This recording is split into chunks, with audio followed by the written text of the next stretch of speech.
Ça va être si l'enseignant… Ah, est en cours d'enregistrement, d'accord. Clicker, ça va être si l'enseignant a accès à un ordinateur, un rétroprojecteur et pas les élèves. Donc, ils auront à disposition une petite carte avec la possibilité en fait de montrer à l'enseignant la réponse qu'il souhaite mettre et l'enseignant va scanner toutes les réponses avec son smartphone ou avec une tablette et il y aura tout de suite donc la rétroaction, la réponse qui va être donnée par l'ensemble des participants et en même temps quelle était la bonne réponse ou les mauvaises réponses, etc. Donc, ça, Clicker, ça va être plus si l'enseignant a un ordinateur et des outils, mais pas les élèves. Kahoot, il faut que tout le monde soit équipé de smartphones, de tablettes ou de différents outils. Et Socrative, ça peut être intéressant si, par exemple, on veut les mettre en équipe.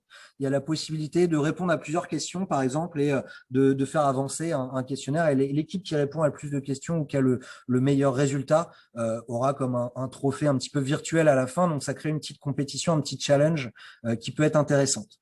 Et enfin, il y a la possibilité aussi de proposer des révisions, donc notamment avec des cartes mémoire. Donc, les cartes mémoire, on peut bien sûr les faire papier, mais on peut éventuellement les faire de façon numérique avec des outils comme Quizlet ou Anki qui permettent de préparer ces cartes mentales. Et par exemple, alors j'utilise plus Quizlet qu'Anki personnellement. Et Quizlet, ça permet en fait de mettre un mot et sa définition. Soit l'élève peut réviser en regardant une définition, en essayant de trouver le mot qui correspond, mais c'est aussi un exerciceur qui va permettre en fait de créer des QCM en fonction des cartes que l'on a créées. Et plus l'élève va avoir bien répondu à une carte, moins elle va apparaître. Et à l'inverse, plus il aura mal répondu à une question, plus celle-ci va revenir de plus en plus souvent pour permettre justement cette rétention d'informations. On parlait des neurosciences tout à l'heure. Le fait d'avoir en fait la possibilité de s'exercer, de faire plusieurs fois la même activité, cette répétition en fait va permettre de mémoriser aussi. Donc, ça peut être intéressant.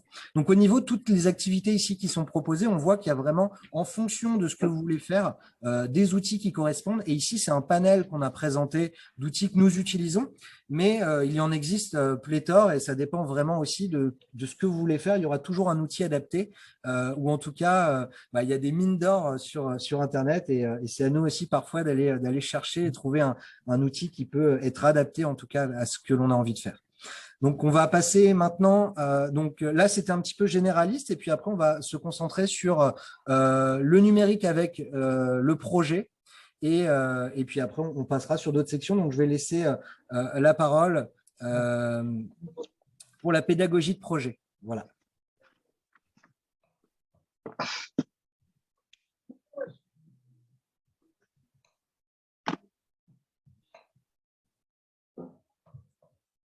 Je laisse la parole à Jean-Philippe, mais je crois qu'il n'a pas activé son micro. J'étais en train de me rendre compte de… Donc, voilà. Il va pouvoir prendre le relais sur la pédagogie de projet. C'est bon. Voilà, donc bonjour à tous. Donc voilà, je vais vous présenter un petit peu tout ce qui tourne autour de la pédagogie de projet. C'est une entrée possible, hein. Voilà, mais l'idée, c'est vraiment d'entrer par le pédagogique et d'utiliser les outils au service de nos usages pédagogiques. Voilà, donc là, autour de la pédagogie de projet. Donc, s'il te plaît. Oui, j'ai appuyé. Voilà. Merci. Voilà un petit peu ce que disait Mathieu tout à l'heure ou Anne-Christine sur les neurosciences. En fait, un des points centraux de l'entrée autour des neurosciences, c'est l'engagement des élèves. C'est-à-dire que si on engage des élèves, forcément, on va pouvoir les faire entrer plus facilement dans les apprentissages. Donc, le numérique permet cet engagement, et notamment par le projet. Je vous montrerai un petit peu après. La pédagogie du chef-d'œuvre, aussi souvent le numérique, même si ce n'est pas le seul moyen d'arriver à cette pédagogie du chef-d'œuvre, c'est de rapidement réussir et de rapidement communiquer pour donner à voir ce qui a été produit. Le numérique permet de rendre acteurs et autonomes les élèves à travers, par exemple, des ateliers. Lorsqu'ils sont en réalisation du projet, on est aussi l'outil numérique va devenir un moyen d'optimiser les pratiques et de rendre les élèves autonomes. Et ensuite, le produire pour de vrai, c'est que le numérique aujourd'hui permet justement cette ouverture sur le monde qui est beaucoup plus facile qu'il y a encore ne serait-ce que 10 ans. Voilà. Donc, quelques idées de projets réalisés justement avec les outils numériques. toujours dans l'esprit que c'est pas le numérique qui était premier. Là, systématiquement, c'est les projets qu'on met en avant. Là, c'est des projets où vraiment le pédagogique, là, notamment le français et la production écrite étaient mis en avant. Et là, l'objectif, donc, on a participé, enfin, des élèves de CM2 ont participé à un concours qui se nomme 10 mois 10 mots. Donc, c'est un concours autour de la francophonie. Voilà, l'objectif de ce concours de promouvoir la langue française en proposant d'enrichir des mots sélectionnés pour le projet. Voilà, et donc les élèves devaient produire un diaporama, voilà, un peu animé. Les élèves ont cherché à animer les mots. Et donc le numérique ici permet de produire des contenus multimédia autour d'animation, de vidéos, de stop motion. Les élèves ont pu programmer aussi.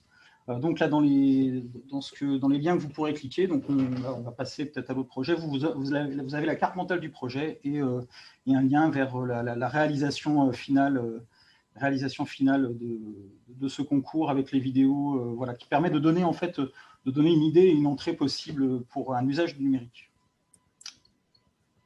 Merci. Un escape game. Donc là, on est sur le retour vers le futur. Donc dans le cadre de la fête des sciences, des élèves de CM2 ont créé un escape game. Les participants devaient ouvrir des coffres réels ou virtuels. Donc là, voilà, c'était un petit peu l'intérêt afin de retrouver les clés d'une machine à remonter le temps. Là, ici, le numérique permet d'organiser, de créer des énigmes, de ludifier les apprentissages. Voilà, donc on est sur là, la création de la vidéo pour faire entrer les participants dans l'escape game, en fait, ont été aussi réalisés par les enfants. Et donc là, l'objectif, c'est vraiment de mettre le numérique au service de la production et de la création. Voilà, donc vidéo de présentation du projet pour ceux qui le souhaiteront, et ensuite présentation de l'activité sur notre réseau social de classe Twitter. Voilà, un projet qui s'apparente peut-être plus à une activité. Hein, les haïkus, vous savez, ces poèmes japonais. Voilà, écriture d'un projet multimédia de poésie japonaise. Donc les haïkus, les élèves écrivent, s'enregistrent. Donc là, en fait, on augmente ce que disait tout à l'heure Anne-Christine, c'est on va augmenter finalement les possibilités et aller vers un autre chose, quelque chose qui n'était pas possible sans justement cet outil-là.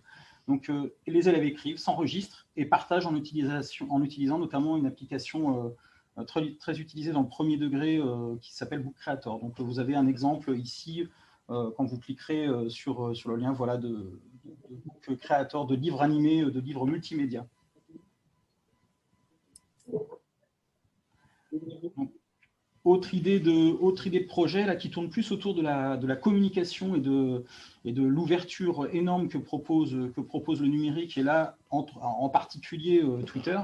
Donc, Twitter est un outil de microblogging hein, que vous connaissez certainement, que de nombreux enseignants ont détourné pour des usages de communication entre classes et avec le reste du monde. Donc, alors là, les détournements sont multiples. Les exemples les plus marquants sont par exemple la Tweetée, où les élèves s'envoient des dictées que les partenaires vont corriger. Et là, ça se déroule dans le monde entier, dans tous les pays de la francophonie. GeomeTweet, où les élèves vont s'envoyer des programmes de construction à corriger, à modifier par les autres classes. Tweet échec, ça c'est encore un autre exemple de possibilité où on va jouer aux échecs avec d'autres classes du monde entier. Voilà, donc pareil, idée de projet, vous avez tout un sur Twitter, et directement sur Twitter, et des vidéos du projet, et même un petit tutoriel qui a été glissé.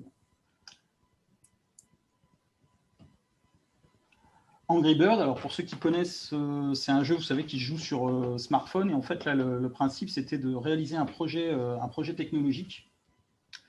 Là, ici, le numérique vient enrichir les propositions d'essais et d'erreurs que permettent les outils de modélisation comme SketchUp et Algodoo. C'est-à-dire que l'enfant va passer du réel au virtuel et du virtuel au réel. Et en fait, cette modélisation va permettre d'aller plus rapidement, d'optimiser et d'aller vers la réalisation de ce projet où on va construire des solides, on va d'abord construire en virtuel et ensuite on va construire en réel. C'est-à-dire qu'on n'échappe jamais, en fait, finalement, à la fin, à quelque chose qui est concret, une réalisation concrète. Donc pareil, vous avez le projet en linéaire et en carte mentale qui permet d'aller voir un petit peu comment ça s'est mis en place. Et voilà, c'est une grosse fiche de prêt, on va dire.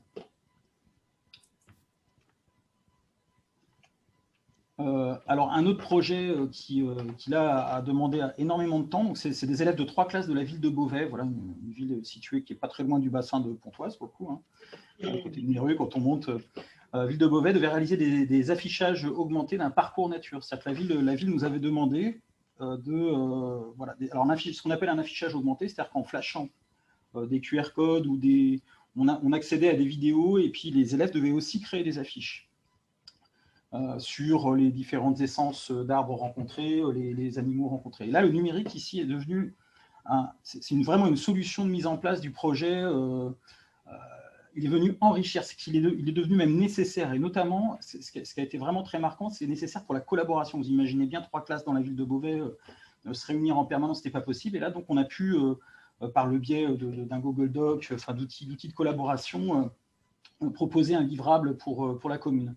Donc là, dans le diaporama, vous avez la possibilité de cliquer, notamment pour aller voir la charte graphique qui a été réalisée en amont, la vidéo de présentation du projet, je crois qu'il y a 5 ou 6 vidéos qui présentent le projet dans son intégralité, avec jusqu'à son évaluation. Voilà, en fait, le numérique, globalement, dans cet usage, dans le cadre de la pédagogie de projet ou d'activité un petit peu augmentée, c'est de donner de la valeur aux productions des élèves, de rendre possible aussi, c'est-à-dire que le numérique rend possible justement cette communication, cet usage de la vidéo. Enfin, je prends un exemple très large, l'usage de la vidéo, des QR codes, de la réalité augmentée, c'est-à-dire qu'on va beaucoup plus loin, on communique beaucoup plus facilement, on collabore plus facilement et on optimise vraiment sa pratique de classe. Et tout ça c'est vraiment au service de nos pratiques pédagogiques. C'est pas l'outil qui est premier dans cette stratégie de pédagogie de projet ou autour de l'activité. Voilà. Merci beaucoup, Jean-Philippe. Alors, on va pouvoir passer maintenant à la pédagogie par le jeu. N'hésitez pas d'ailleurs, si vous avez des questions, à les poser. On pourra éventuellement y répondre pendant notre intervention. Et puis, bien évidemment, il y aura un temps d'échange à la fin si vous souhaitez. Il y aura un temps d'échange, en tout cas, qui est prévu pour échanger. Alors, je vois qu'il y a une question. Peut-on réutiliser ce diaporama pour le diffuser auprès de nos collègues dans le cadre d'une journée pédagogique? Alors, Anne-Christine a répondu sur le chat, donc oui, pas de souci. Nous rajouterons juste nos noms, car je réalise qu'ils n'y sont pas, en effet. Donc, on ajoutera nos noms et vous pourrez les réutiliser. Alors, pour la pédagogie par le jeu, alors on est un petit peu dans le même esprit que la pédagogie de projet. On va voir pourquoi finalement le jeu peut être intéressant en classe, pour ceux qui ne l'utilisent pas. Et on verra dans un second temps pourquoi le numérique est intéressant aussi quand on veut créer des activités ludifiées, gamifiées. Alors après, ça dépend si on veut utiliser le terme francophone ou le terme générique du jeu game en anglais. Alors, pourquoi le jeu? Donc, ça permet déjà d'apprendre d'une autre façon. Ça permet de varier les modalités pédagogiques et donc d'avoir finalement une autre approche d'une notion, d'une compétence, d'une connaissance. Ça va aider à faciliter la mémorisation. Comme je le disais un petit peu tout à l'heure, le jeu va permettre de refaire plusieurs fois une même action et donc de mieux mémoriser. Et puis, ça augmente l'engagement, l'attention. Donc, bon, après, tout dépend le type de jeu que l'on va choisir, mais généralement, ça augmente l'engagement et la motivation. Ensuite, ça va permettre de mettre l'élève en action, de le rendre acteur de l'apprentissage, parce que ces actions dans le jeu vont le faire progresser ou le faire avancer dans la partie, dans le jeu dans lequel il est en train de jouer. Et en même temps, le fait d'être acteur, on le disait un petit peu tout à l'heure, au niveau des neurosciences, permet d'augmenter. Donc, en fait, l'expérience vécue va améliorer nettement la mémorisation donc de l'activité. Et souvent, d'ailleurs, ils peuvent se rappeler d'un moment. Donc, ils vont se dire, je me rappelle à tel moment dans le jeu ou dans la partie, j'étais en train de faire telle ou telle action. Et ça va réactiver en fait les neurones et permettre de se souvenir. Finalement, parfois, ça va permettre justement de réactiver la notion ou la connaissance. Et enfin, le jeu, donc ce qui est d'intéressant, c'est la rétroaction qui est immédiate. Si on fait bien, il se passe quelque chose de positif généralement dans la partie, dans le jeu qu'on est en train de faire. Et à l'inverse, si on fait quelque chose de négatif ou en tout cas de ne pas juste, etc., il va se passer soit quelque chose de négatif, ou en tout cas rien de positif. Donc, ça va permettre tout de suite de faire jouer le mécanisme en fait de l'erreur. Donc, une bonne réponse ou quelque chose de bon va nous faire avancer. À l'inverse, quelque chose de mauvais va nous faire reculer. Et ça c'est intéressant justement pédagogiquement d'avoir ce retour quasiment immédiat, parce qu'on sait que parfois le fait de reproduire des erreurs peut amener en fait à apprendre l'erreur, à refaire en fait cette erreur. Là, la rétroaction immédiate va limiter ce phénomène. Donc c'est le jeu pédagogiquement, c'est très intéressant avec ou sans numérique. Maintenant, on va voir la plus-value justement du numérique dans le jeu. Donc le numérique, ça va nous apporter une plus-value finalement à différents niveaux, et à nouveau, tout dépend de ce qu'on veut faire. Déjà, le numérique, ça peut nous permettre d'animer une partie. Donc par exemple, ça peut être un jeu physique et des QCM numériques. Donc je m'explique, ça pourrait totalement être un Trivial Poursuite ou un jeu un petit peu dans ce type-là, où on va se déplacer et devoir répondre à des questions à un certain moment. Et le QCM numérique, lui, va permettre en fait de fournir les questions du coup du jeu, et en même temps va tout de suite nous dire si c'est une bonne ou une mauvaise réponse. Donc ça serait un ordinateur ou une tablette sur la table et un jeu physique. Donc là, le numérique va être un support pour nous, va être une extension du jeu physique. Ensuite, ça peut être l'utilisation directe du numérique pour jouer. Donc je vous montrerai tout à l'heure deux exemples de jeux entièrement numériques où l'élève va se plonger soit dans un escape game ou dans un jeu pour découvrir une notion, pour éventuellement faire des QCM, etc. et avancer dans un jeu. Un peu le même esprit que ce que je disais avec le Trivial Poursuite et des réponses numériques, mais on pourrait éventuellement le penser totalement numérique.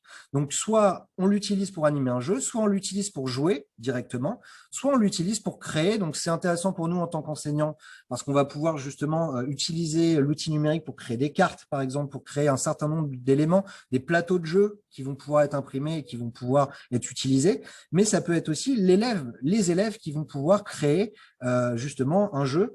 Donc ça, je l'ai fait cette année pour la première année, où j'ai demandé à ma classe de première, de créer un jeu. Donc il y avait deux groupes dans la classe. Ils avaient un jeu à créer avec une certaine thématique, une problématique et un lien bien évidemment avec une notion en économie droit.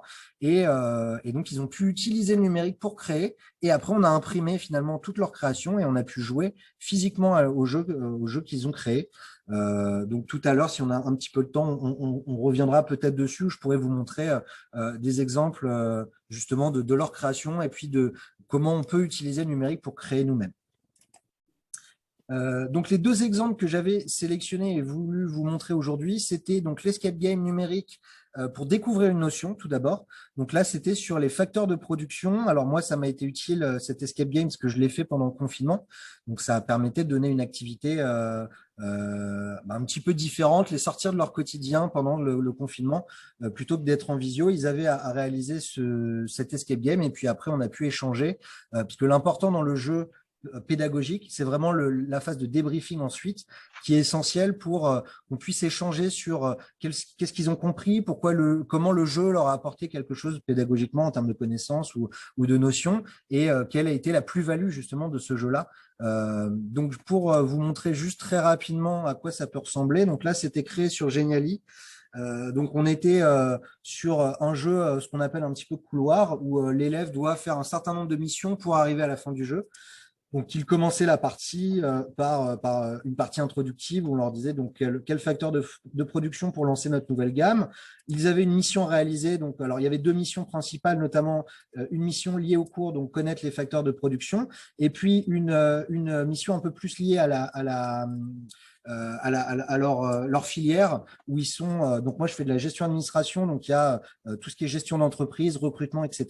Donc là, il y avait un lien aussi avec la filière de façon plus générale. Ensuite, dans ce jeu, donc il y avait toute une partie introductive que je vais vous passer, et pour vous montrer un petit peu l'esprit du jeu. Donc il y avait différents endroits dans l'entreprise où ils devaient aller pour se faire recruter à la fin.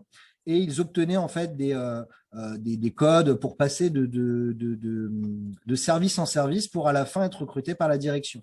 Donc il y avait le mot du directeur qui devait lire au début, qui expliquait un petit peu les tenants et les aboutissants du jeu. Et ils commençaient par exemple par un entretien. Donc ils allaient rencontrer une personne qui dit qu'ils aimeraient leur poser des questions, etc. avant de les recruter.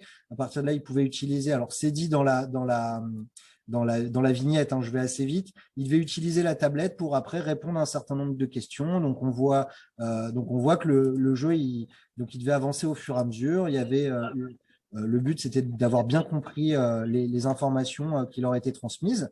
Et au fur et à mesure, donc je passe très vite, hein, ils devaient retourner au plan et comme je le disais, après ouvrir des portes. Donc là, ils allaient au niveau du service ressources humaines et ils devaient mettre un code qui avait été obtenu juste avant. Alors, je me rappelle peut-être plus du code. C'était 2809, je crois. Donc, ils devaient taper le code pour accéder au service en question. Et puis là, il y avait une autre personne qui leur donnait une autre activité. Ils avaient accès à un certain nombre de ressources. Donc là, on voit que c'est le cours finalement qui est découvert d'une autre façon. Et à chaque fois, il y a une rétroaction. Donc là, le cours, une fois qu'ils répondaient, il y avait un petit exercice pour voir s'ils avaient bien compris ce qu'ils avaient lu, où chaque personne disait le métier qu'il faisait et puis il fallait trouver le bon métier. Donc, je passe rapidement parce que sinon, ça durerait des heures, mais c'est pour vous montrer un petit peu qu'on peut faire quelque chose de très interactif, de très ludique. Et ce qu'il y avait d'intéressant aussi, c'est que les images pouvaient être en lien en fait avec les différents services ou avec donc le visuel était en lien avec ce qu'ils avaient à faire dans les missions. Donc ça permettait aussi d'amplifier finalement le fait de se rappeler des notions traversées. Et pour vous montrer donc un autre jeu ici, on serait plus dans de la révision. Donc, c'est un serious game que j'ai créé également sur Geniali. Alors, j'aime beaucoup Geniali, mais on peut faire plein d'autres choses super avec d'autres outils. Mais là, c'est vrai que bon, pour l'exemple, j'ai pris deux fois l'outil Geniali. Donc là, c'est une révision sur une année complète en éco-droit. Donc là, je l'aurais mis à disposition pour les révisions de bac. Donc, il y a au milieu un quiz qui a été fait sur WordWall avec une centaine de questions, je crois, ou 60 questions, je ne sais plus. Voilà, 60 questions sur les 3 ans. Donc là, quels sont les objectifs des entreprises? Sélectionner la fausse information. Donc, il y a un QCM au milieu. Et donc, on a un espèce de jeu de loi un petit peu revisité. Donc, s'ils tombent sur des cases spéciales, ils doivent relancer les dés, ils doivent passer un tour, etc. On a les éléments ici interactifs qui nous permettent de mettre les personnages au point de départ au début, de lancer le dé que l'on a ici.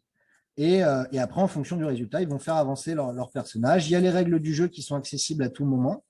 Alors là, vous le voyez en petit, hein, mais quand c'est en grand, c'est plus lisible, hein.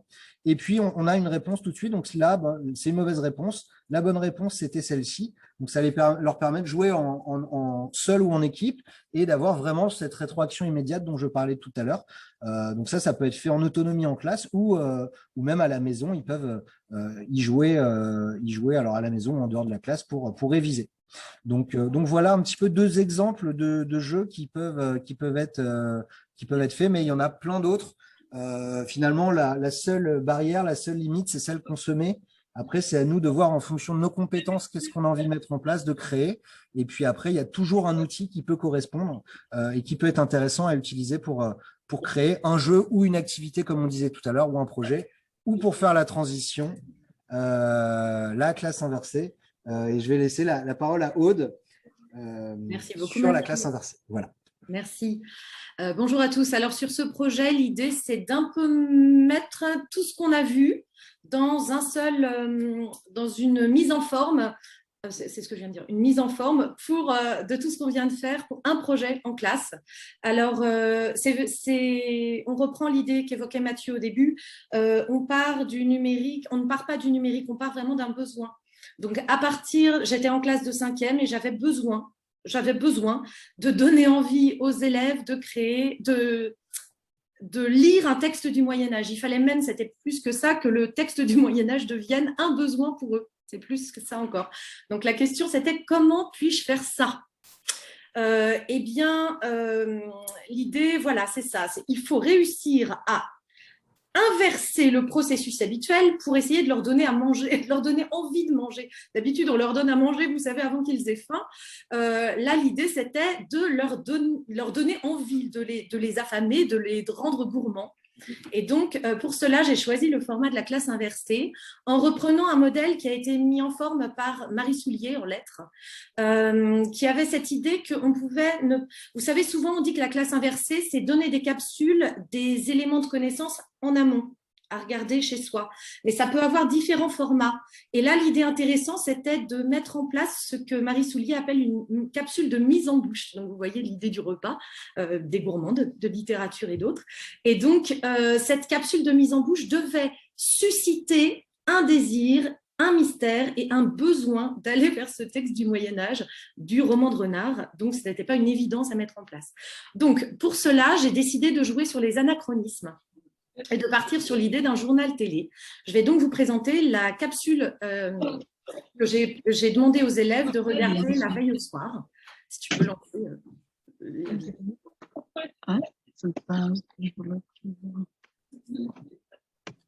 Alors, j'espère que ça va bien fonctionner. Si ça ne fonctionne pas, vous me le dites tout de suite, hein. Je suis sur un ordinateur qui n'est pas le mien. Donc... Bonjour, chers téléspectateurs, et bienvenue dans ce journal. C'est une bien étrange affaire qui s'est déroulée la nuit dernière dans le parc du château de Monseigneur Constant des Granges. Schwabasser est maître d'une belle propriété de la région. Ce matin, aux premières lueurs de l'aube, alors que le soleil se levait à peine sur la forêt enneigée qui borde l'étang gelé, Monseigneur Constant se préparait pour la chasse à courre. De joyeuse humeur, il s'imaginait déjà à la poursuite d'un cerf, d'un sanglier. Ce n'est pourtant pas à ce type d'appétissant gibier qu'il a eu affaire ce matin. En effet, c'est un bien curieux trophée de chasse que Monseigneur Constant présente à l'objectif de notre caméra en exclusivité. Observez bien cet objet. De quoi s'agit-il selon vous? Certes, pas d'un cerf ou d'un sanglier. Non, il ne s'agit pas d'une prise ordinaire, car c'est bien la queue fraîchement coupée d'un loup que vous découvrez ici. Comment le Seigneur Constant s'est-il trouvé en possession de cet étrange objet? Voilà le plus extraordinaire. Imaginez-vous que de son épée, il l'a tranché directement sur l'animal vivant. Absolument. Comment a-t-il réussi une telle prouesse? C'est que la bête, habituellement féroce, se trouvait prise au piège de l'étang. Sa queue était coincée dans l'eau gelée. Une fois le loup, ou plutôt ce qui restait de l'animal honteux et apeuré, une fois le loup donc enfui dans la forêt poursuivi par les chiens de chasse, quelle n'a pas été la surprise du Seigneur Constant lorsqu'il a découvert que la queue coupée était en fait attachée à un seau sous l'eau. Pourquoi la bête s'est-elle ainsi laissée emprisonner dans la glace qui se refermait sur elle reste encore un mystère. Plus encore, pourquoi s'est-elle laissée attachée à un seau et plongée dans une eau gelée sans réagir? Pour le moment, le mystère reste entier. L'enquête est actuellement en cours et on nous affirme qu'aucun indice n'est négligé pour éclaircir cet incompréhensible mystère. Et vous, chers téléspectateurs, comment expliquez-vous cet étrange phénomène? Quelles sont vos théories? Nous attendons impatiemment vos hypothèses. Ne manquez donc pas l'édition de demain matin pour comprendre le mystère du seau à queue de loup. Bonsoir et à demain pour de nouvelles découvertes.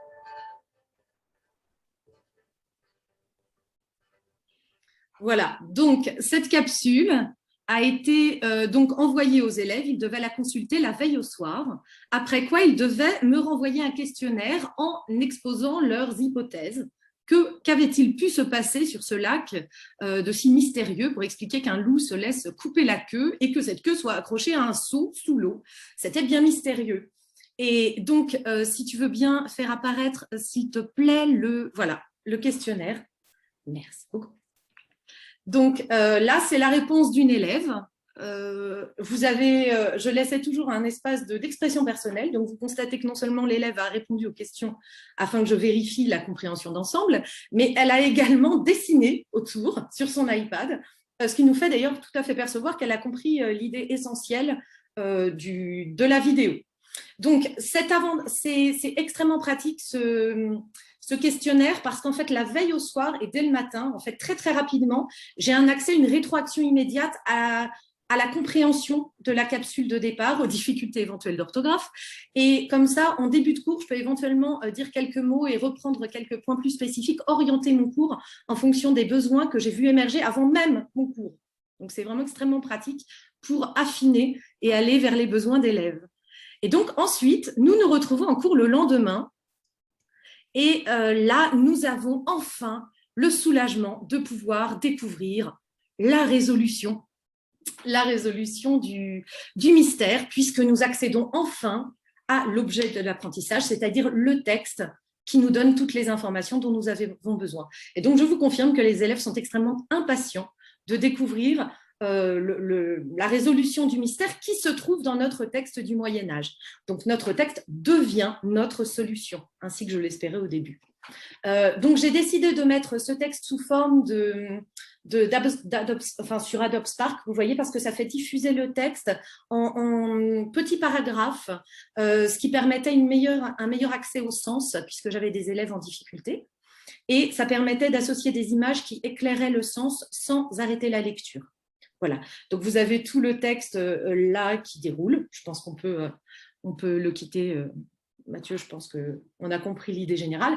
Et donc, la solution va être… Donc, nous menons bien sûr une analyse de texte normale pour les enseignants de lettres qui seraient là, bien sûr. On vérifie le vocabulaire, on fait une vérification complète de compréhension. Mais là, on va rentrer dans la seconde partie, dans ce qui est plus la pédagogie de projet dont parlait Jean-Philippe tout à l'heure, à savoir la création d'un chef-d'œuvre par les élèves, puisqu'ils vont devoir, maintenant qu'ils maîtrisent la solution du mystère, ils vont devoir réaliser effectivement le journal du lendemain qui va exposer à tous la solution grâce à un journal vidéo. Donc, ils étaient par groupe, ils doivent écrire un texte, reprendre les mots du Moyen-Âge que nous avons étudiés, se répartir les rôles, s'entraîner à les dire à l'oral et faire également des recherches d'images libres de droit, les insérer dans eMovie, donc pour insérer les images, utiliser une application qui crée des avatars afin que leur image à eux n'apparaisse pas à l'écran. Et enfin, mettre tout ça en forme avec leur voix pour donner le journal dont un exemple est au tableau et que Mathieu va vous montrer.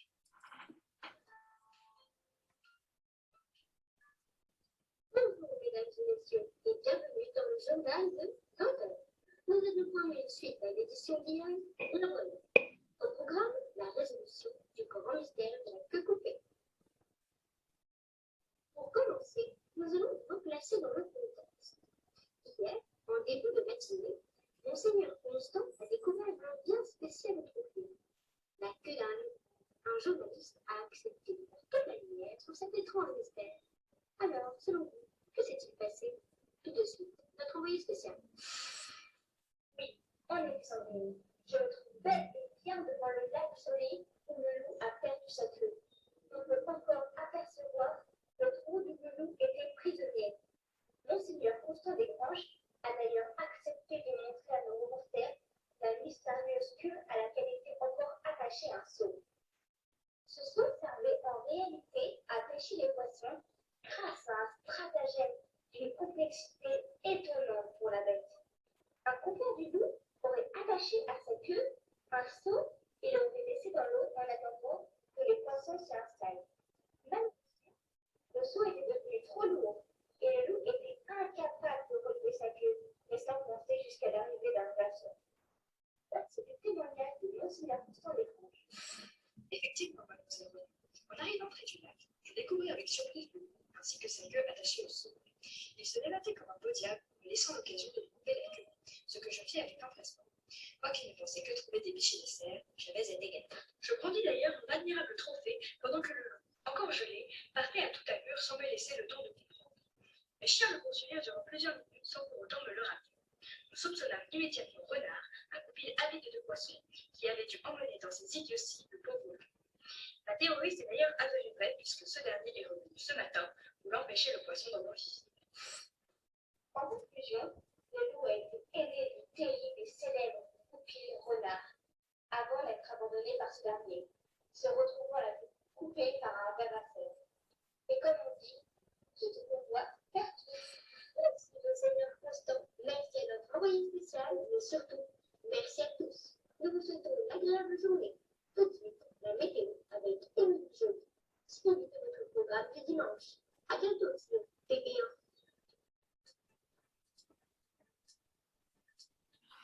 Voilà, donc là, vous découvrez un exemple de mise en forme par les groupes de tout cet outillage numérique qui nous a permis en 4 heures, puisque la totalité du projet durait 4 heures.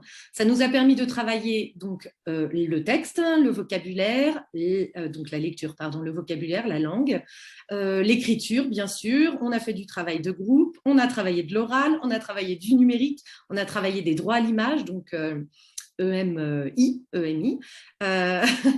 Donc, en 4 heures, on a pu réaliser un travail remarquable et qui a permis de créer toute une unité de sens autour du texte. Donc, le texte, je ne l'ai pas donné avant qu'ils en aient besoin. J'ai suscité un besoin et ils ont abouti, ils ont terminé le projet jusqu'à sa résolution. De sorte que, même sans avoir lu le texte, vous êtes maintenant au courant de ce qui s'est réellement passé. Le mystère est résolu. Voilà, merci beaucoup. Et donc, voilà, les points travaillés en 4 heures qui apparaissent ici. Merci beaucoup. Merci, Aude. Merci, Aude. Merci, Jean-Philippe et Mathieu également. Juste pour conclure rapidement, simplement avant de vous laisser la parole, je voulais vous dire que voilà, nous souhaitions vraiment pouvoir déjà vous présenter à vous pour lesquels, enfin, pour le moment, nous étions que des noms. Et il était important aussi pour nous d'incarner et de pouvoir donner vie à un certain nombre de projets que vous aviez pu peut-être imaginer à travers le parcours, mais ça reste quand même assez abstrait. Hein, l'autonomie a ses avantages, mais aussi ses limites. Et voilà, il était important pour nous aujourd'hui de pouvoir partager ça avec vous. Voilà, donc si vous avez des questions, n'hésitez pas, nous serons ravis d'y répondre. En tout cas, merci pour votre écoute.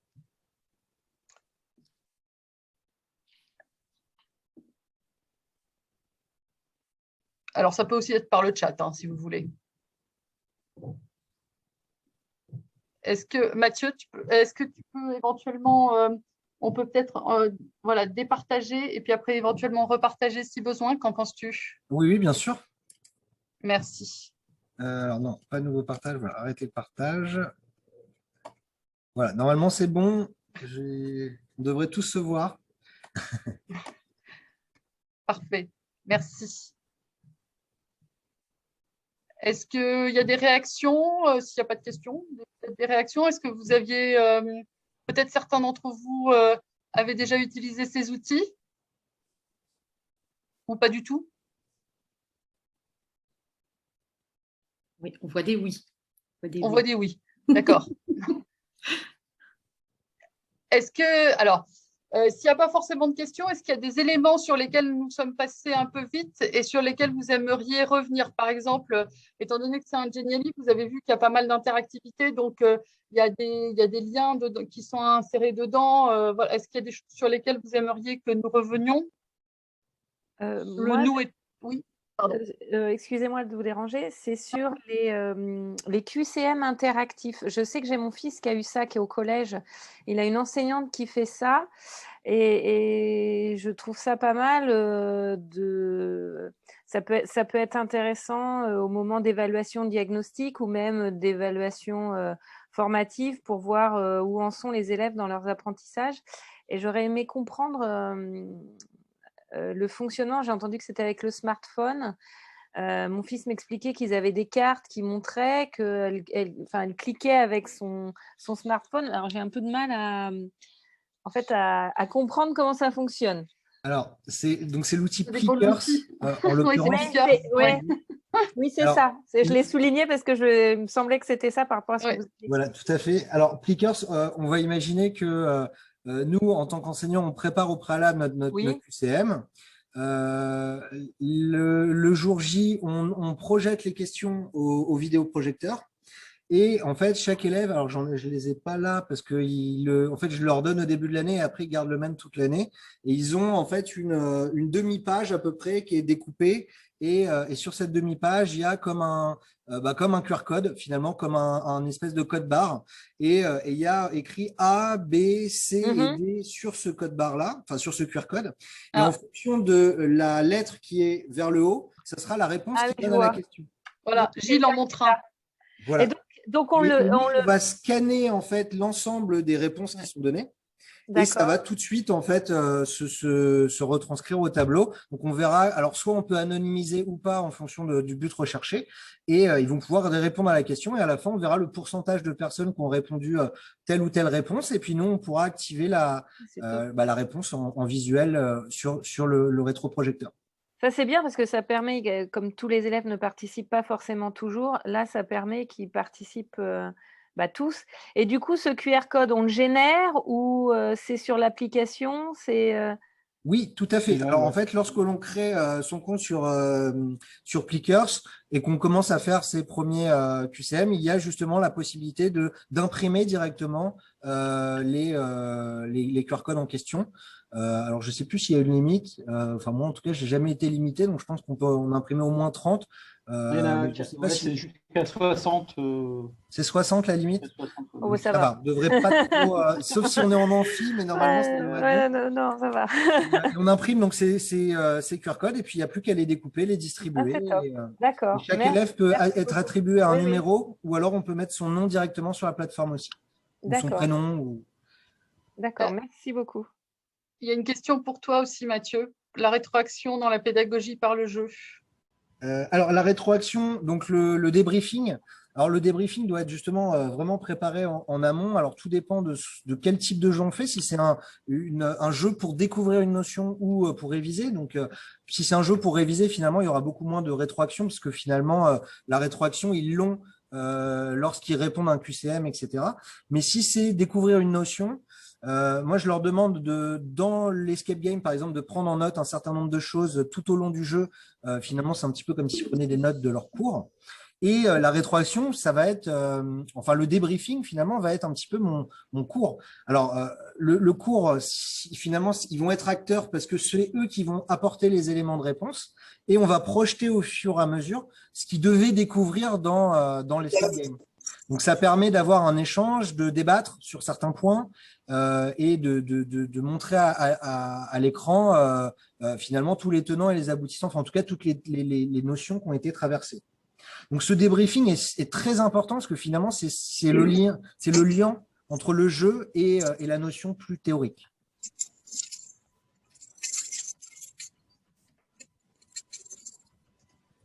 Alors, il y avait une question aussi pour Jean-Philippe. Peut-on revenir sur la rétroaction dans la pédagogie de projet?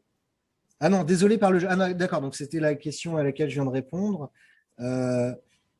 Alors, les QCM sont intéressants pour des questions fermées, en effet, parce que on va répondre à, B, C ou D, ou oui ou non, etc.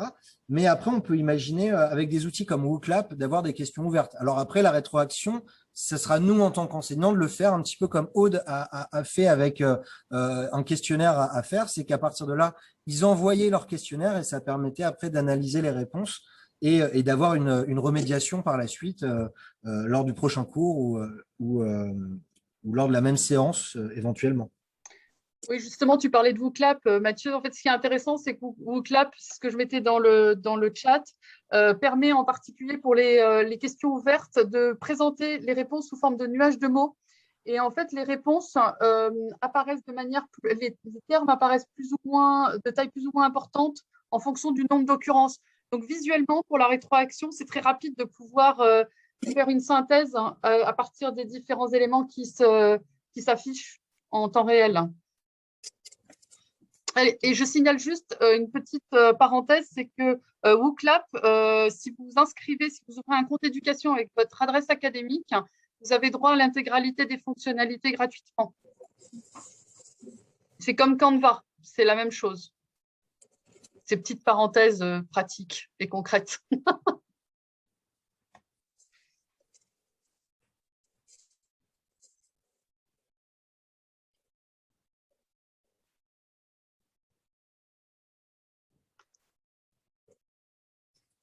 Est-ce que vous aviez d'autres éléments sur lesquels vous auriez aimé qu'on revienne? Bonjour, alors moi je suis en maternelle, en grande section. Et alors c'est très intéressant, mais j'avoue que j'ai du mal à me projeter par rapport à une classe de maternelle, par rapport à tout ce que vous proposez, et notamment toutes les applications dont vous parlez. En fait, on ne sait pas les utiliser. Donc j'ai l'impression que, voilà, enfin c'est super, mais concrètement, comment est-ce qu'on peut les utiliser en classe alors qu'on n'a pas de formation par rapport à ces outils? Bon, je peux prendre la parole. Mais j'allais te la proposer, Jean-Philippe. En fait, en maternelle, la difficulté, c'est de faire utiliser les outils par les élèves. Mais en fait, je ne pense pas que ça soit vraiment l'essentiel. C'est d'abord qu'ils découvrent les différentes applications. Et en maternelle, moi, je vois plus, et c'est ce que je constate aussi dans les usages, c'est par exemple la captation du son. C'est-à-dire qu'on va enregistrer les élèves. Vous avez une application qui est extraordinaire qui s'appelle Book Creator qui permet de faire des livres multimédia. Et donc, on va pouvoir, j'ai des exemples très concrets d'enseignants qui ont présenté la germination de lentilles en proposant aux élèves d'expliquer ce qui se passe dans un cahier scientifique. Vous avez aussi réalisé un livre animé, un livre multimédia par les élèves. Donc là, il y a cet aspect de médiatisation, en fait, et après d'envoi, de réaliser un espèce de cahier de vie. Je ne sais pas si vous voyez un peu de cahier de vie à destination des parents. On peut même envoyer directement le Book Creator sous forme de QR code dans le cahier de vie que les parents vont pouvoir scanner et puis entendre leurs enfants. Enfin voilà, ça c'est vraiment une solution intéressante. Ça c'est la première idée du numérique. En fait, c'est la captation. Voilà, on va capter sur le dire, on va les capter en train de parler, les capter en train de les filmer en train de dire, de danser, de jouer, voilà, tout ça, c'est cette possibilité-là. Et ensuite, il y a aussi quelque chose qui me semble intéressant en maternelle, c'est la dimension programmation. Vous savez, il existe des petits robots, ce qu'on appelle des bibots, voilà, et qui peuvent être utilisés en grande section pour entrer dans l'algorithmique de programmation sur définir un parcours, anticiper un parcours, déplacer un objet dans un espace quadrillé. Enfin voilà, il y a en termes de compétences, quand on regarde dans les objectifs liés à l'école primaire, c'est découvrir les outils numériques, les différents modules, programmer, et aussi pour l'enseignant, communiquer, utiliser d'autres outils de communication. Je pense que vraiment alors Clastis, c'est extraordinaire, effectivement. Et puis vraiment l'outil de prédilection des enseignants de maternelle, c'est Book Creator, en tout cas pour les mettre, pour produire du contenu. Voilà. Merci. Je peux vous envoyer un lien si vous voulez. Je vais le faire. Oui, je veux bien. Alors, l'avantage de Clastis, c'est que c'est un site qui est vraiment spécifique pour le premier degré. Il est fait par Christophe Gilger, j'espère que je n'écorche pas son nom, et il propose différents outils et des utilisations vraiment par cycle, donc en maternelle et en élémentaire. Donc, c'est une mine, ce site. C'est vraiment très intéressant. Anne-Christine, je vais me permettre de prendre la parole 2 minutes pour répondre aussi à Claire. Bonjour Claire. L'idée, j'ai bien entendu la question aussi, c'était de se dire comment on se forme parce qu'on peut avoir un panel d'outils et de se dire concrètement, je fais comment pour me l'approprier et pour l'utiliser avec les élèves. Donc, n'hésitez pas. C'était bien ça, Claire? C'était exactement ça. Il y a des trucs super, ça donne envie, mais voilà. Bon, alors ça veut dire que derrière tout ça, il va falloir nous renvoyer plein de mails pour qu'on puisse essayer de monter des formations pour vous aider à vous approprier les outils. Et donc, ça, il faut nous les remonter. Donc, vous n'hésitez pas parce que nous, on va être là pour vous aider à vous approprier, à scénariser, à construire. D'accord? D'accord. Excusez-moi, je me permets d'intervenir aussi. Bonjour Evelyne, moi je m'appelle Nathalie, j'ai une petite section de maternelle. Oui, et j'ai eu cette année un TBI dans la classe. Oui. Et moi, au-delà de juste les enregistrer sur du multimédia et tout, je trouve ça hyper intéressant de travailler avec eux sur l'interactivité du tableau. Je trouve que c'est extraordinaire pour leur faire apprendre plein de choses, mais même chose que pour Claire. Moi, je travaille sur Open Board pour créer des jeux moi-même parce qu'en fait, ce qu'il y a sur Internet ne me convient pas. Mais j'y passe un temps incalculable parce que j'apprends toute seule et c'est vrai qu'on n'est pas formé à ça. Et la création prend un temps extraordinaire et à part ce logiciel-là, je ne sais pas vers quoi me diriger. Donc, ce serait intéressant qu'on soit formé plus là-dessus. Alors, vous n'hésitez pas, une fois encore, à envoyer des mails. On va regarder tout ça avec Anne-Christine. D'accord. Les formateurs qui sont là, on va aller voir. Je me permets de prendre la parole par rapport au TBI en maternelle. Alors, c'est génial que vous en ayez un déjà. C'est pas courant. pas courant. Après, oui, effectivement, OpenBoard, c'est un outil extraordinaire. Après, l'idée aussi, c'est de réussir à trouver une communauté, c'est ça le plus difficile, une communauté capable de partager autour d'un outil. Je rejoins un petit peu ce que Mathieu, je sais qu'il participe à tout un travail autour de Geniali, et il y a une énorme communauté qui est vraiment prête à partager autour des outils. Et pour OpenBoard, pareil, je pourrais, là, je vais vous envoyer un lien. Il existe des communautés qui permettent justement de partager, parce que on peut être créateur d'exercices, d'outils de manipulation sur TBI, mais au bout d'un moment, c'est extrêmement chronophage et effectivement, on s'épuise. Il y a l'idée aussi pour ce que disait Mathieu par rapport à un outil qui s'appelle Learning Apps, où en fait, on peut reprendre des étiquettes à déplacer qui peuvent être déplacées directement sur un TBI sans utiliser nécessairement d'outils tels OpenBoard. Voilà. L'idée, c'est vraiment de réussir à créer des communautés autour des outils pour pouvoir partager, échanger et se donner les outils. Et puis, on retrouve aussi… Excuse-moi, parce que parfois il y a un peu de latence, je ne voulais pas te couper. On retrouve aussi beaucoup de tutoriels sur Internet. Moi, je sais qu'il y a un certain nombre d'outils où je me suis formé comme ça par quelques tutoriels pour justement apprendre à l'utiliser au niveau des bases, etc.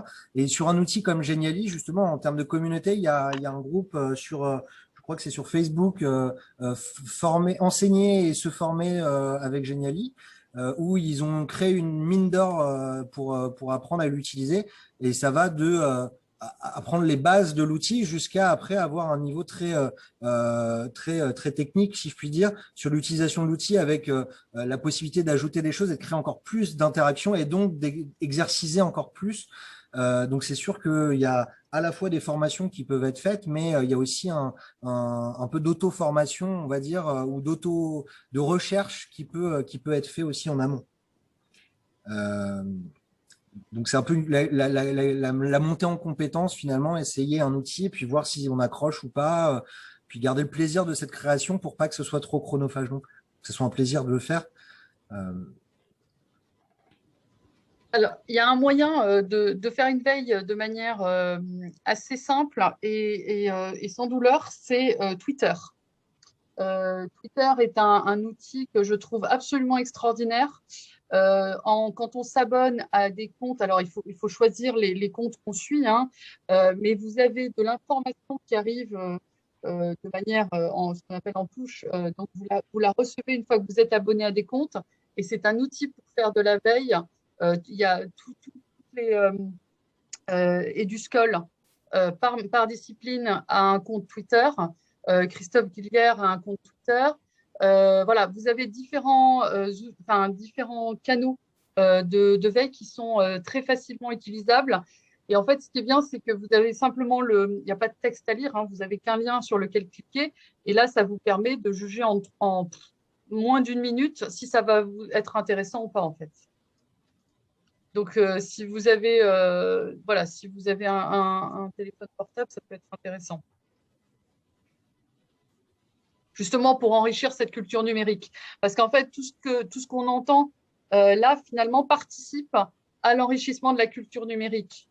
Et on comprend très bien qu'effectivement, sans ce socle de base, ça peut paraître difficile.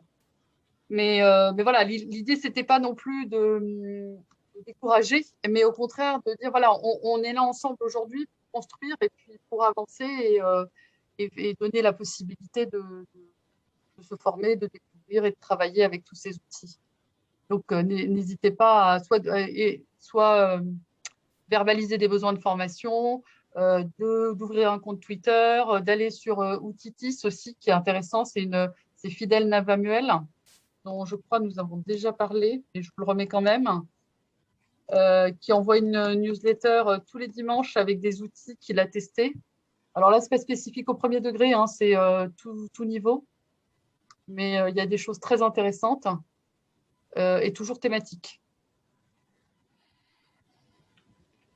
Et je pense aussi, ce qui est vraiment important pour pas non plus avoir peur, c'est vraiment de prendre en compte aussi sa propre culture numérique et de faire pas à pas. C'est-à-dire que le but, c'est pas tout de suite de tout faire en numérique, même d'ailleurs, c'est pas le but de tout faire en numérique, mais c'est aussi de faire pas à pas en fonction de ce qu'on veut faire, peut-être sur une séquence ou une activité, se dire là, j'ai envie de monter quelque chose, j'ai une idée et essayer de la mettre en place. Aude, tout à l'heure, nous montrait des vidéos avec des petits outils de montage vidéo. On peut faire quelque chose de très sympa, de très sympathique, sans avoir une technique, une maîtrise exceptionnelle des outils. Alors, pour celle qu'elle a montré, il y a quand même plusieurs techniques à l'intérieur de la vidéo, mais on peut très rapidement avoir déjà un rendu sympa. Donc c'est vrai que c'est après à travailler au fur et à mesure, et il ne faut pas tout de suite voir non plus la montagne trop grande, parce qu'on a des risques de se décourager et tout simplement pas vouloir commencer. Et je pense qu'important, c'est déjà le premier pas, et puis après petit à petit se dire pourquoi ne pas en faire un second, puis un troisième, et avancer au fur et à mesure sur le chemin du numérique. Et puis, Alors, pardon. Pardon. Ça présente un intérêt majeur, c'est que ça renouvelle aussi notre intérêt. C'est très important aussi de garder ça à notre esprit. On parle beaucoup des élèves et c'est très, très important. Hein. Mais nous aussi, on a besoin de re-questionner nos disciplines, de renouveler notre intérêt, de retrouver de la curiosité, de l'entrain parfois pour ce que nous étudions.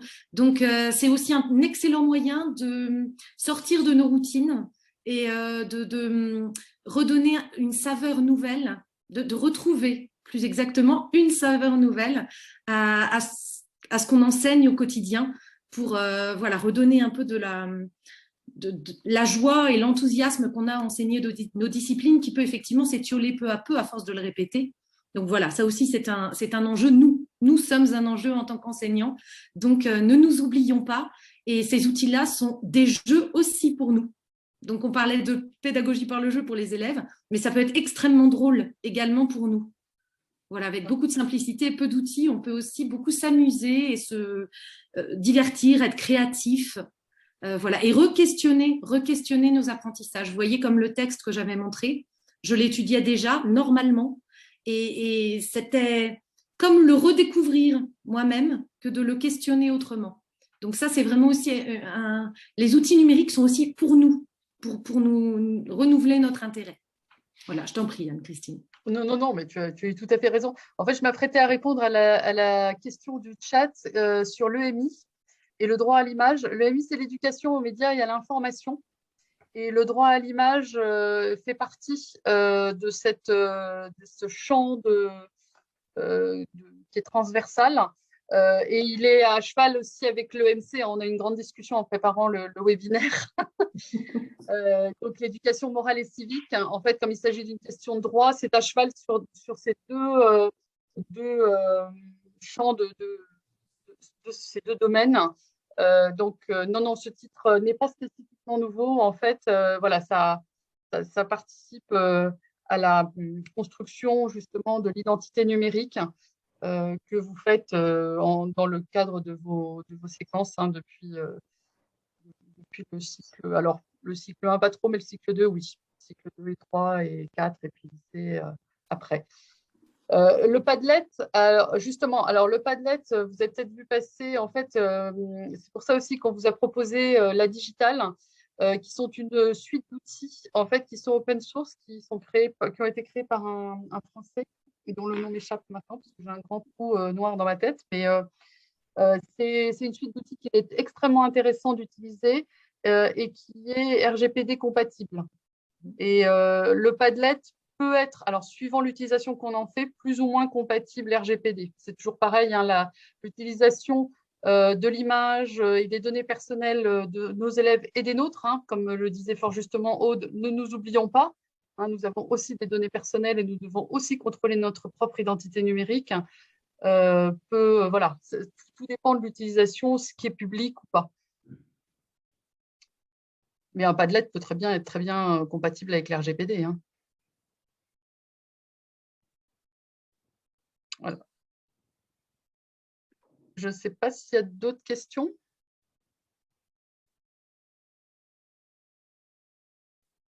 Non?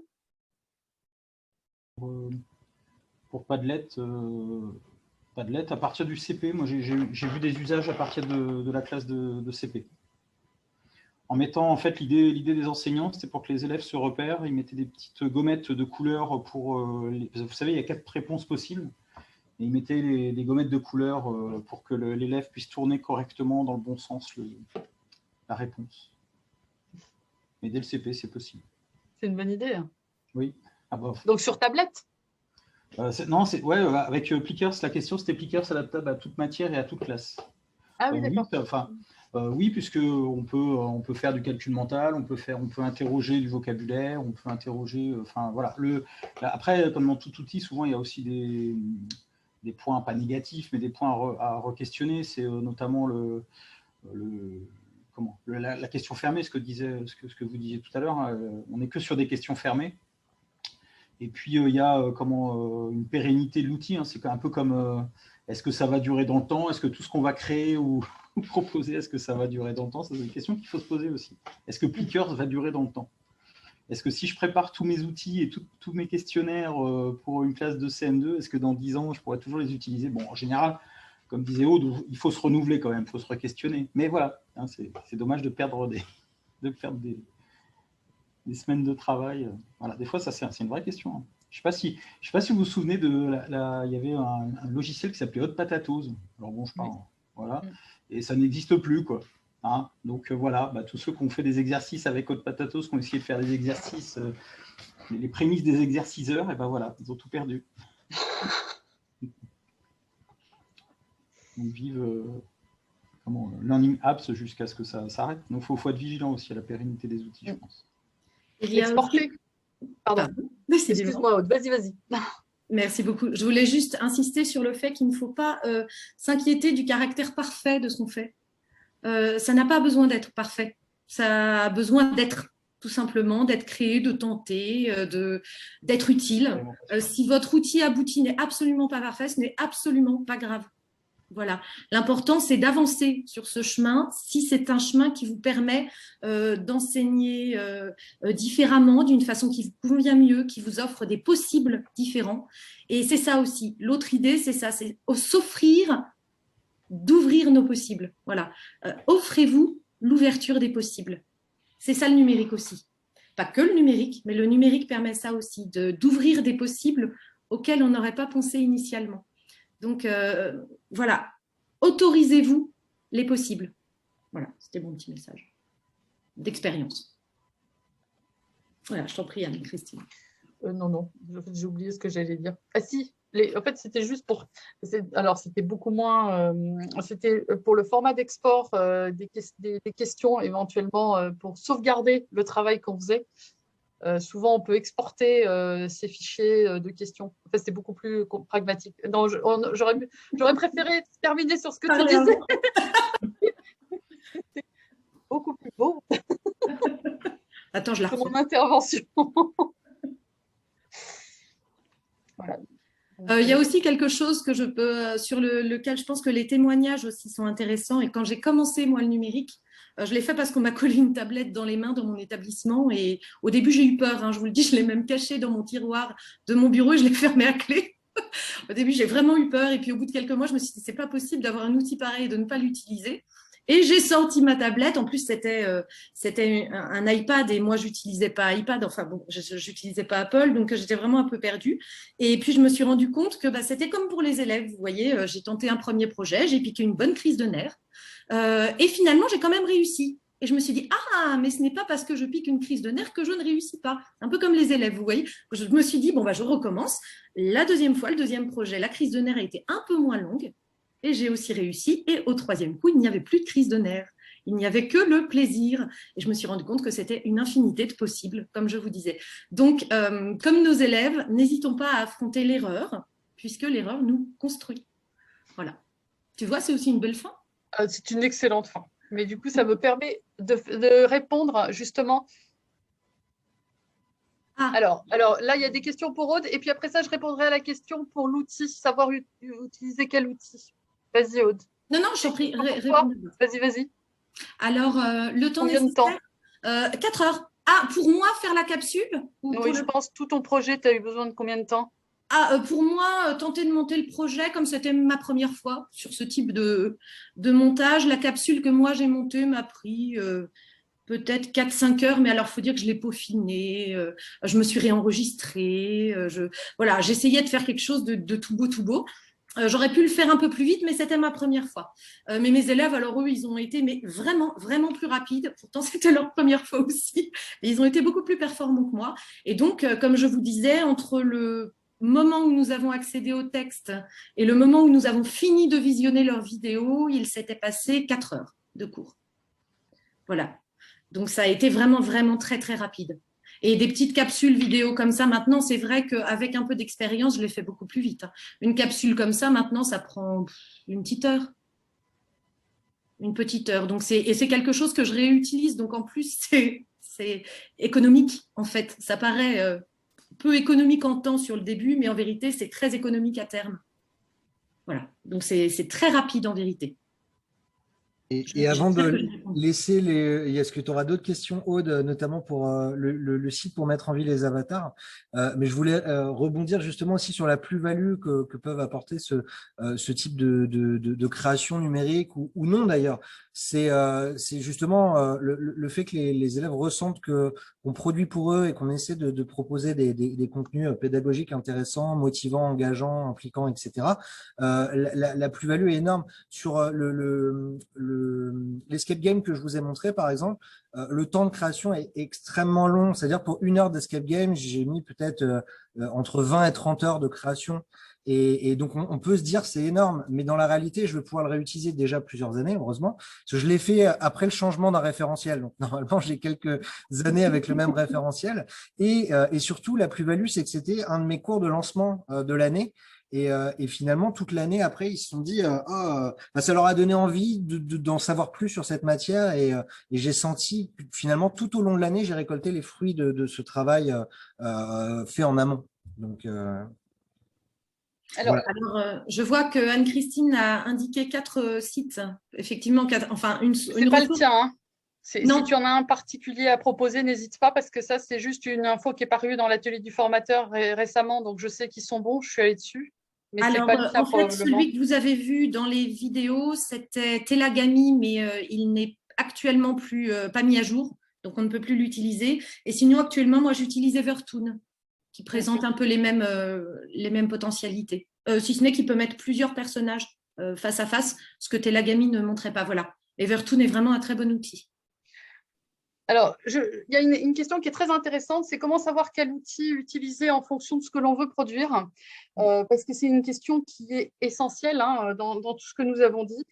Et pour répondre à cette question, le départ est vraiment l'intention pédagogique. Et une certaine culture numérique que je vous encourage vraiment à enrichir par tous les moyens possibles. On vous en a proposé quelques-uns, ce n'est pas exhaustif, mais voilà, n'hésitez pas à faire cette veille qui vous permettra d'automatiser un certain nombre de références et qui va permettre finalement que les idées que vous avez s'associeront d'autant plus rapidement avec des noms d'outils.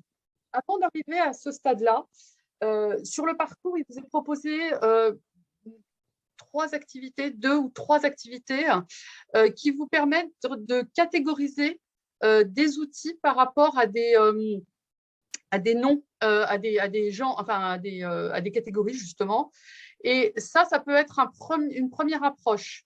Parce que finalement, moi, je schématise, mais voilà, j'ai un objectif, j'ai une classe, je veux, je ne sais pas moi, dans un cours de français, les faire travailler sur, une notion. Et je voudrais qu'ils fassent, par exemple, une carte mentale. Et je vais en profiter pour utiliser du numérique. Si vous avez déterminé que c'était tel type d'outil dont vous aviez besoin, par exemple, je veux faire une carte mentale, à ce moment-là, il vous suffira d'aller faire une recherche rapide sur Internet. Pareil, si vous voulez travailler sur une autre notion, mettons en histoire-géographie, vous vous dites, tiens, est-ce qu'il n'y aurait pas une petite vidéo là-dessus? Et hop, vous allez faire la recherche sur Internet. On est vraiment dans une démarche empirique, avant d'arriver à une certaine, une certaine fluidité dans les automatismes. Oui, j'ai posé cette question parce que j'ai essayé un peu on va dire, ça m'intéresse vraiment le numérique et donc cette année, j'ai essayé de toucher à tout. Et il y a des fois où je passe un temps énorme puisque je débute et je bidouille, hein, faut le dire. Et parfois, en parlant avec mes collègues, j'ai une collègue qui me dit « Ah mais non, mais pourquoi tu n'as pas utilisé ça ?» Ah oui, effectivement, j'aurais passé 10 fois moins de temps qu'en utilisant un autre outil. Ça fait un peu partie, je dirais, du jeu, entre guillemets. C'est-à-dire qu'on est tous passés par là. Hein.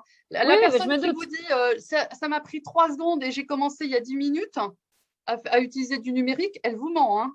C'est comme Oui, les bébés qui ne pleurent jamais. Hein. Ce n'est pas possible, en fait. Hein. Ouais, Donc ça, voilà, c'est pas vrai. Tout le monde y passe un certain temps. Mais le numérique, c'est comme un investissement.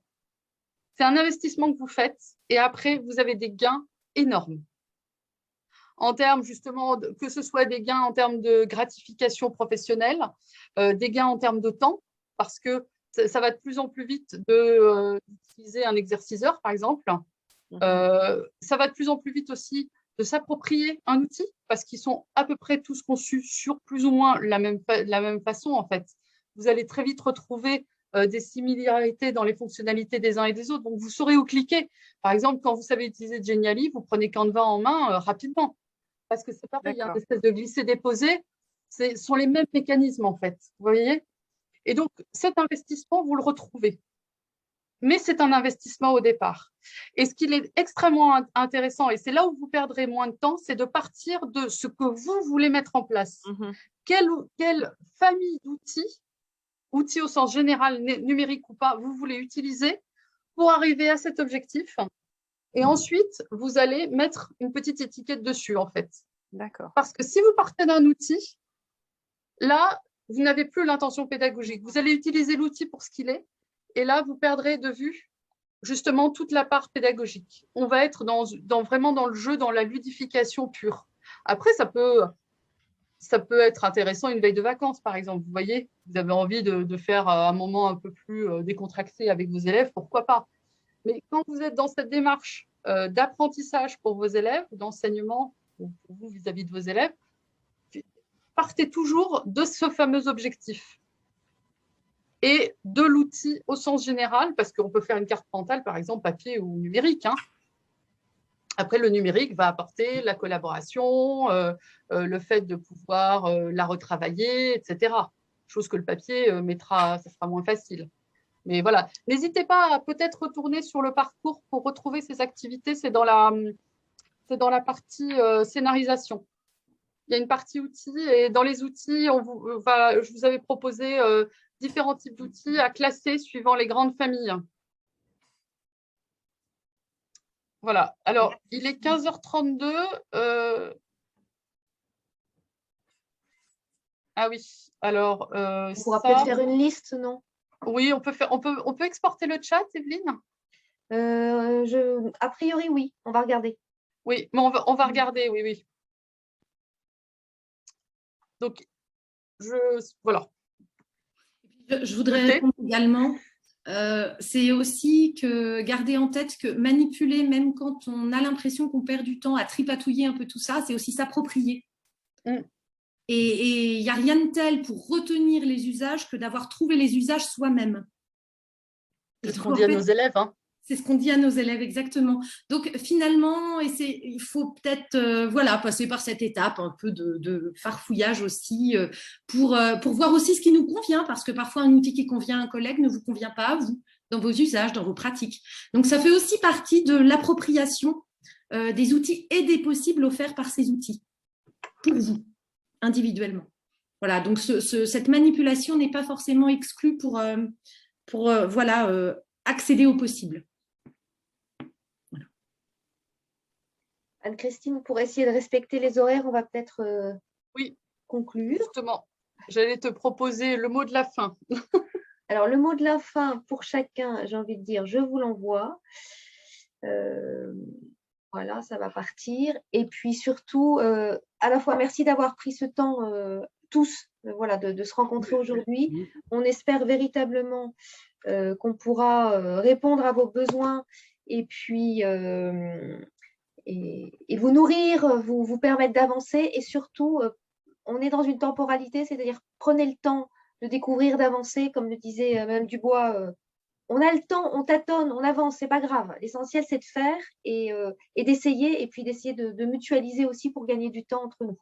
Donc, moi, j'attends vos demandes. Vous passez aussi par les chefs d'établissement, puis avec Anne-Christine et puis Stéphanie qui doit être aussi dans la boucle, Stéphanie Chauveau. On va regarder tout ce qu'on peut faire pour vous aider. Donc, merci encore aux 4 formateurs qui ont pris le temps. Merci à tous ceux qui étaient présents. Et puis, prenez soin de vous et j'espère à très vite. Merci à tous. Au revoir. Merci à tous. Au revoir. Au revoir. Au revoir.